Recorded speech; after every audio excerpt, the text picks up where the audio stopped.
Les voy a mostrar una segunda parte de ser un perro que se respeta.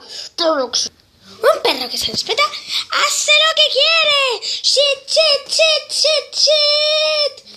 Y hoy vamos a explorar otra vez por donde exploramos. Este es un basurero que quiero comérmelo. Ñam, ñam, ñam. Y por aquí tenemos la computadora y mi comida. Voy a comer un poco y me voy.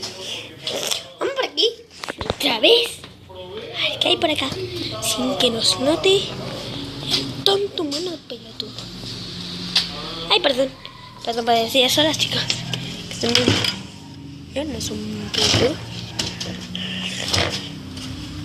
Bueno, no sé dónde está. Pikachu, ¿dónde está?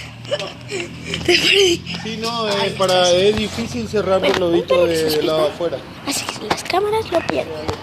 ¿Por qué? Porque sí. Porque sí, porque sí, porque sí. Un minuto.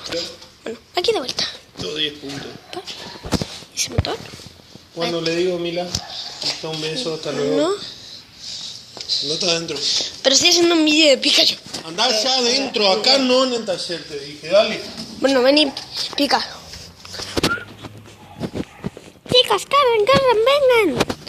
Vengan, corre. Madafaca. Corremos. Corran. Bueno, este fue el capítulo de Sensual Show. Este va a ser otro capítulo. Lo subiré mañana al siguiente. Y chao. Guau, guau, guau, guau. Guau, guau, guau, guau. Guau, guau, guau, guau, guau, guau, guau. Guau, guau, guau, guau. Guau, guau, guau, guau, guau, guau, guau, guau, guau.